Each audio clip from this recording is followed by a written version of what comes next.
Hola, ¿cómo están? Buenas noches, bienvenidas, bienvenidos a Perfiles y Perfilados a través de la señal de Telemax. Yo soy Sergio Valle. Me da muchísimo gusto saludarles esta noche de martes 21 de enero. Conmigo aquí en el estudio Víctor Félix, analista en políticas públicas y en temas de seguridad. Te agradezco como siempre, mi querido Víctor, que puedas venir. Sí, ya eres, te vamos a dar tu carnet de una taza, dice. Una taza. Estaba pensando en otro tipo de carnet. Mi directo amigo, ¿no? Como Bueno, pues siempre. lo negociamos, ¿no? Yo Sí. creo que algo se va a poder hacer, ¿no?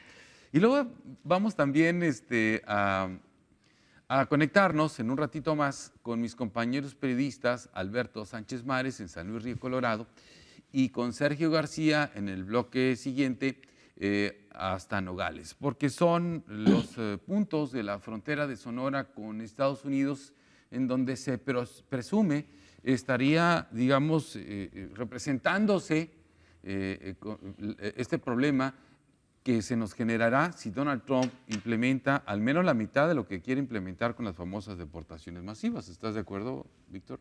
Es correcto, después de, vamos a llamarle la trombosis. La trombosis. La sí. trombosis del acto inaugural, de su discurso inaugural del presidente Donald Trump. Bueno, México va clarificando lo esperado, lo que fue muy declarado en campaña. Y ya vimos, por ejemplo, el decreto que firmó donde atrae la ley de enemigos extranjeros y sedición, específicamente para tratar de combatir y denominar a los cárteles del narcotráfico, denominar a los terroristas. Y también ya vimos el decreto que firmó en relación a la migración indocumentada. Este último es prácticamente el mismo que firmó en su mandato 45, es decir, en su primera presidencia. Por lo tanto, creo yo que va a ir bajando la estridencia logística. La estridencia mediática y política seguirá, pero los hechos materiales van a ir bajando porque es exactamente la misma propuesta de su primer ejercicio. ¿No? Lo decía la presidenta Sheinbaum al día siguiente, hoy en la mañana justamente, después de la declaración de Donald Trump. Si tuviéramos que... son tres los asuntos que nos atañen entre México y Estados Unidos. Y si le tuviéramos que poner un número, al menos yo le daría la siguiente jerarquía. El tema de seguridad. Correcto. Sí, el tema de seguridad, lo que tiene que ver con el combate a los grupos criminales, grupos del crimen organizado, sus operaciones en Estados Unidos y en México, el tema del fentanilo, que está íntimamente ligado, y la idea, pues, como ya lo menciona Víctor, o el hecho, mejor dicho, de catalogarlos como organizaciones terroristas, lo cual supone, al menos supone, una serie de medidas distintas a las que se han tomado hasta ahora de parte del gobierno norteamericano para combatir a los grupos criminales. Ese sería, en orden, digamos, de importancia, ese. El segundo sería el tema de los aranceles que pretende imponer a los productos mexicanos, ¿sí? Del orden del 25%, pero en ese caso no ha firmado todavía una orden ejecutiva. No, ha retrasado su definición, y porque él ya está viendo la realidad de cómo está compenetrado el mercado estadounidense con la producción mexicana. Te doy un dato muy rápido, Sergio Auditorio. Nosotros estamos produciendo en México, cada tres minutos estamos produciendo un televisor. Y cada 7 minutos estamos produciendo, segundos, estamos produciendo una computadora en México.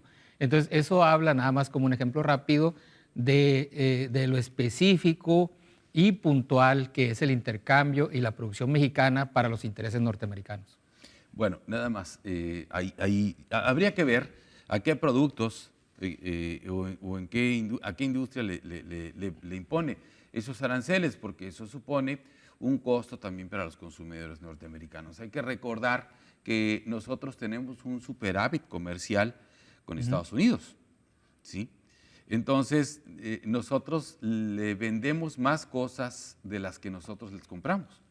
Algo así, ¿no? Sí, se vería afectado, sobre todo el apartado de el IMEX, que son al estalar aranceles, lo que se vería afectado es los impuestos para la industria maquiladora de exportación, que es la que primero importa los bienes, los ensambla, los arma y luego los regresa.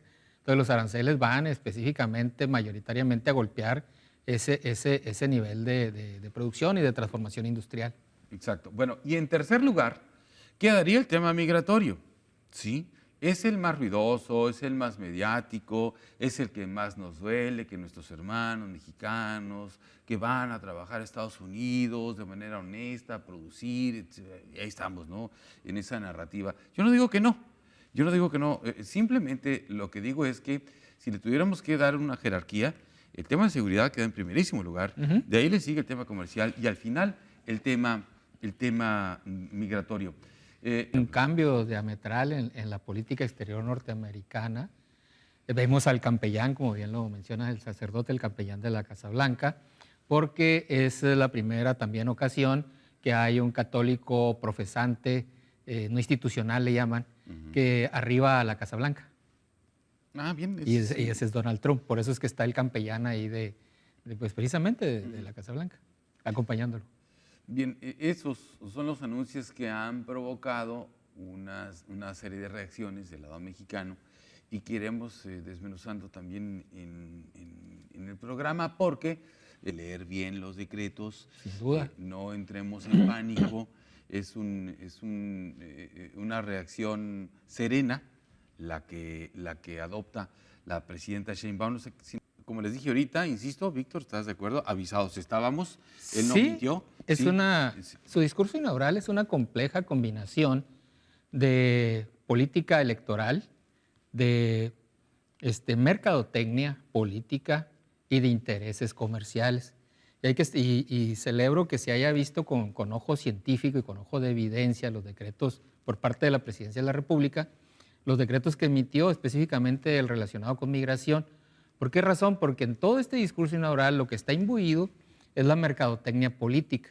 Y hay que recordar, mi dilecto Sergio, que la mercadotecnia es parte tiene dos vertientes. La propaganda, que es la que vende ideas, que es lo que está haciendo Donald Trump, inoculando un sentimiento a su base electoral, y la publicidad, que esa vende productos. Entonces, está haciendo una compleja combinación que solamente se vio en el Tercer Reich.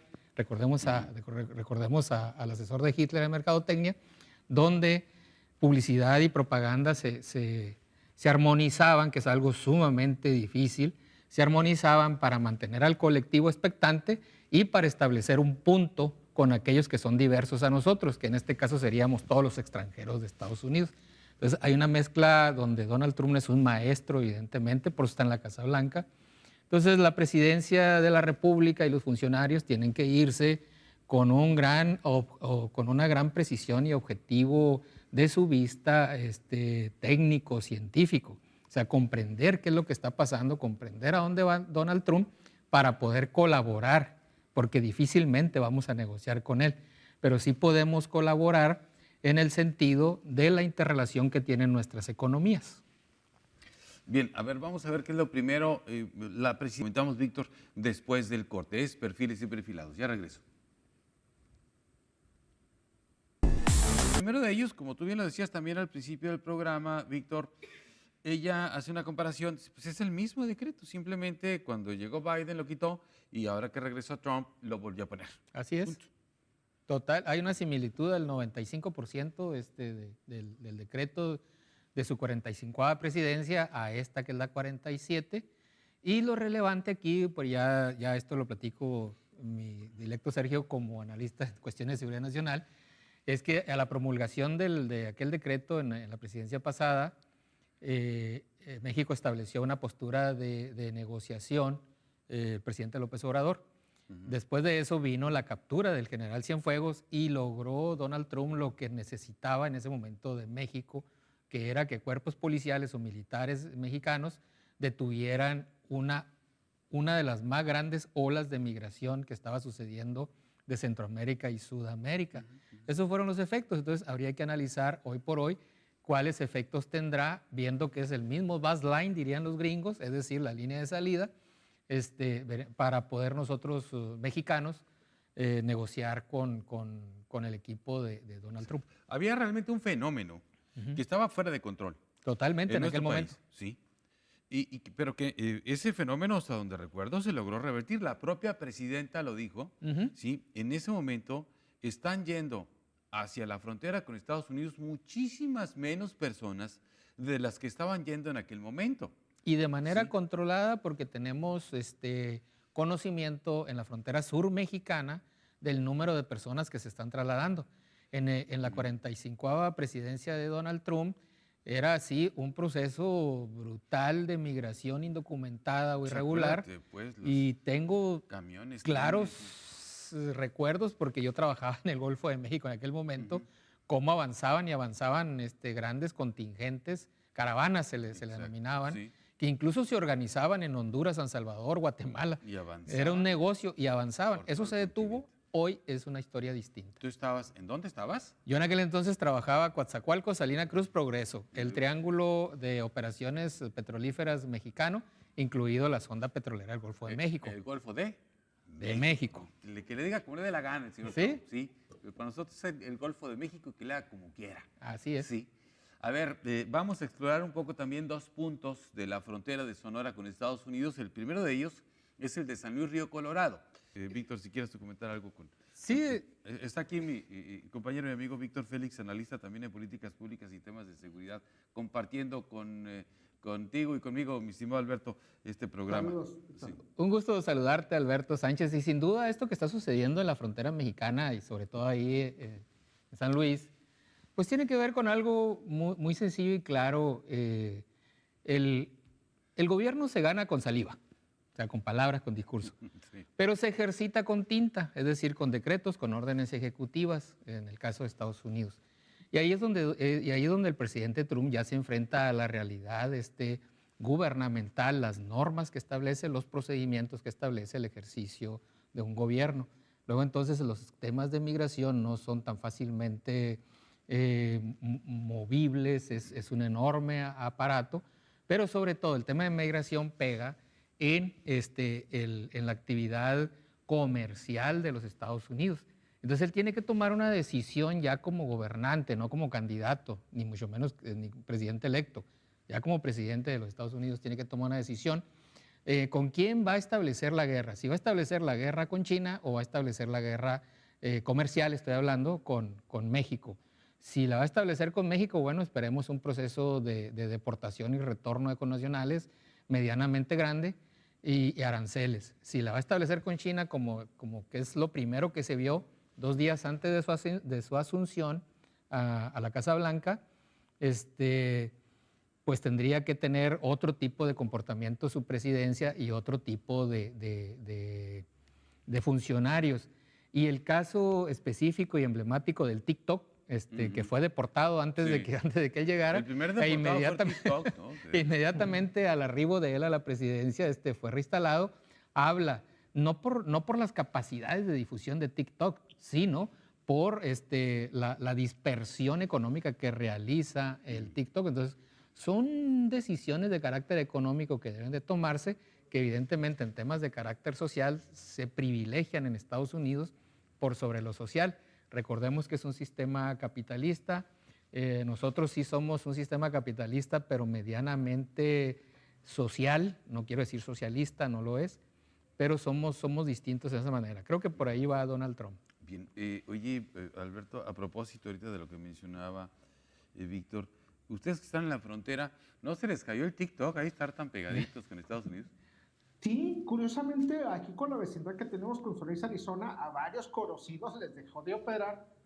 Pues será cuestión de una modificación de algunos códigos de zona para que les funcionara. Pero sí fue la carrilla que hubo en la frontera, ¿no? El propio Obama deportó a mucha más gente. Sí. De los que deportó Donald Trump. Donald Trump. ¿Sí? Lo que pasa es que Trump es muy gritón, ¿sí? Es muy mediático, es muy histriónico. Ajá. A la hora de pararse frente a las cámaras y decir lo que dice, arenga ahí muy bien, y todo lo hace muy bien de esa parte, ¿no? Pero ya en los hechos, pues ya están... Es un empresario, un empresario toma riesgos comedidos. O sea, busca el retorno de su inversión. Bueno, Donald Trump está buscando el retorno también de en este caso de su acción política. Exacto. Ahí está, Víctor, digo, esto apenas va a empezar, ¿no? O sea, los anuncios de Trump están ahí, hechos para su base de votantes y demás. Las reacciones de la presidenta, pues había 5, alcanzamos a poner una, a ver si ahorita nos da tiempo de poner la que sigue, pero bueno, al final de cuentas, pues a la expectativa eso va apenas de inicio, ¿no? Sobre todo que es un proceso de cambio geopolítico. En el caso de la migración, pues es ordenar, y aunque se escuche muy violenta la palabra, es ordenar la transición de las comunidades. El ejemplo más dramático de lo que está sucediendo cuando una cultura se inserta en otra es Europa. Europa, por ejemplo, tiene un modelo de desarrollo, un cierto estrato de edad, un modelo de crecimiento económico y político, que al ser irrumpido por la migración irregular que viene del Magreb, es decir, del árabe, de la parte árabe africana, y la que viene de Medio Oriente, hoy en Francia, en Inglaterra, en España, en los Países Bajos, hay una serie de hechos que son muy brutales, porque las culturas no se están interrelacionando, sino están buscando la cultura que está ingresando, está depredando a la cultura existente, a la cultura local. Entonces Estados Unidos como que también ya está poniendo un alto, un freno a que eso suceda. ¿Por qué razón? Porque Estados Unidos tiene al menos 5 regiones de desarrollo geográfico. El oeste norteamericano, que está fundado por nosotros, por los mexicanos, por los hispanoamericanos, el centro geográfico de Estados Unidos, que básicamente está dominado, es muy fácil ejemplificarlo por la cultura mormón. El norteamericano... ¿Qué parte? El centro de la parte alta de Norteamérica. La parte baja, es decir, hacia Texas, antes de llegar a Mississippi, es el vaquero Marlboro. El vaquero Marlboro, caminamos hacia las Rocallosas, subiendo desde Mississippi hacia las Rocallosas, es ya el afroamericano y el afro caribeño. Si uno va a la zona del Mississippi, pues, lo dicho con todo respeto, las personas de color son la mayoría, no se diga hacia la costa este, terminando en Atlanta, las personas de color son las que dominan. Y luego tenemos el gran conglomerado productivo, el segundo conglomerado productivo, que es la cultura inglesa, danesa, la cultura vikinga, la cultura británica, que pues es prácticamente la Nueva Britania, Nueva York, Vermont, el mismo Cincinnati, Pensilvania. Entonces tenemos 5 regiones muy distintas de migración, de ascendencia en Estados Unidos, que si logra ponerse orden, verdaderamente lo creo, que también a nosotros nos va a beneficiar, porque si en algo nos caracterizamos los mexicanos es la sagacidad. Tan sencillo, mi dilecto amigo. En México hay talento, lo que se requiere es apoyarlo. Oye, a ver, bueno, yo entiendo toda esa parte. Al final de cuentas, lo que está haciendo Donald Trump es defender su país, para eso fue electo. Así es. Él tiene que defender Estados Unidos porque pues, es su país. Eso es lo que le están pidiendo los ciudadanos que votaron por él. Es lo mismo que le pedimos nosotros a Claudia Sheinbaum. Claudia. ¿Sí? Independientemente de que si usted, amigo, votó o no votó por Claudia Sheinbaum, ella es nuestra presidenta. Sí, eso ya está rebasado. Sí, entonces, aquello de que es que no es mi presidenta porque yo no voté por ella. No, por favor, sí, seamos serios. Es la presidenta de México. De México. Y entonces, nosotros como mexicanos, ella nos representa. Entonces, si el señor allá defiende su país, ella tiene que defender el nuestro. Y ahí vamos a una parte que no vamos a alcanzar a desarrollar suficientemente porque tiene muchas aristas, la de declarar organizaciones terroristas a los grupos criminales y la de suponer que eso le permitiría o llevaría a los Estados Unidos a una llamada invasión suave. Yo no entiendo por qué se le llama una invasión suave, ¿no?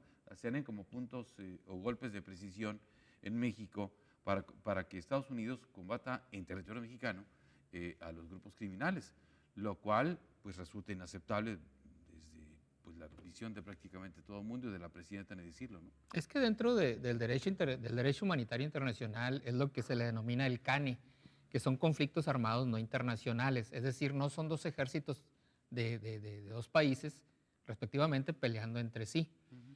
Entonces, me llamó mucho la atención que Donald Trump adujo a la ley de enemigos extranjeros y sedición. Es una ley muy vieja, una ley brutal de 1798. Son ¿Y de está esas vigente? leyes. Está vigente porque no, obviamente no la ha abrogado el Congreso norteamericano. Entonces pueden hacer este uso el Ejecutivo de esa ley. Esa ley, por ejemplo, su último uso fue en la Segunda Guerra Mundial para justificar los campos de concentración que se hicieron en California, en Arizona, se me escapa el nombre, allá en el este de Estados Unidos, donde congregaron el ejército norteamericano a chinos, italianos y alemanes. Entonces, prácticamente eran campos de concentración y fueron establecidos bajo esa ley de 1798. Hoy pensar, como lo dijo Trump, que va a hacer uso de esa ley para hacer campos de concentración de cártel de la droga, pues es plenamente imposible. Lo que sí es posible es que en el derecho internacional humanitario, no confundir con el derecho internacional penal, este derecho, el internacional humanitario, considera combatiente a todo aquel civil armado que pertenezca a una organización y que esté produciendo un daño a una comunidad. Allí entran perfectamente los cárteles de la droga, Sí. y eso le daría posibilidad a Trump de hacer intervenciones focalizadas, especiales, en zonas de producción. Yo estoy cierto que el escenario más probable puede ser, si así lo decidiese el status quo norteamericano, sería en una zona rural del Triángulo Dorado, por ejemplo, la destrucción con un dron, pensándolo peliculescamente, ¿no? de un laboratorio, pero no donde se generen víctimas civiles, porque esto generaría un problema de corte internacional, penal. Entonces, hay una serie de condicionantes que sí le dan la oportunidad al presidente Donald Trump de intervenir focalizadamente para proteger a su comunidad, pero debe ser siempre bajo el marco del derecho. Pues a mí me parece que lo mejor tendría que ser la coordinación, ¿no? Totalmente. Al final de cuentas, sí, la presidenta Sheinbaum ha dicho que están dispuestos a coordinarse, no a subordinarse, y esa posibilidad que tú planteas, con esas características, Víctor, supone y se interpreta como una invasión. Al final de cuentas, una invasión y un intento por Estados Unidos de violentar la soberanía mexicana, ¿sí? Cosa que, pues ya hemos visto, la presidenta dice que no va a permitir, pero colaboración sí. Sí, nosotros tenemos que estar muy duchos a la negociación y a la colaboración, porque esto ha sucedido. Los bombardeos que hace Estados Unidos son bajo estos preceptos que comentamos, Sergio, del derecho internacional humanitario. Por eso es que se pueden bombardear en Siria, Turquía, no se diga en Irán, en Irak, en Medio Oriente, en zonas de África. Fue como se intervino bajo el derecho internacional humanitario, se intervino Panamá y se extrajo, se me va el nombre del presidente, el Carepiña, le decían, que aún está en la cárcel. Entonces, sí hay un marco normativo para esa actuación dentro del derecho internacional humanitario. Entonces, México tiene que establecer sus mejores tácticas, la inteligencia probada de los funcionarios que vayan a la negociación para entender el complejo sistema del derecho internacional humanitario, saber que es un conflicto armado no convencional o no internacional y en esa medida colaborar, porque si algo se sabe en México es precisamente el gobierno, cómo se mueve la sociedad. La decisión que hoy hay, y ya hizo una declaración al respecto la presidenta Claudia Sheinbaum, es de que hay que limpiar primeramente en México las bases de apoyo a la delincuencia. ¿Quiénes son las bases de apoyo? Autoridades civiles, policiales y militares. Y una parte de la sociedad. Y una parte de la sociedad, aquellos que están en el lavado de dinero. Así es, una parte de la sociedad civil incluso, y dejar por favor, de romantizar ese tipo de actividades, pero ya hablaremos de eso después. Víctor, te agradezco mucho que hayas podido venir, ¿sí? No, mi directo amigo. Para agradecido ayudarnos siempre. a entender un poquito esto. ¿Sí? Muchas Que gracias. te vaya muy bien, estamos Amigo, pendientes como estamos siempre. pendientes. Les agradezco mucho a ustedes como siempre su atención esta noche a Perfiles y Perfilados. Acá nos reencontramos el jueves a las 9 de la noche en Telemax.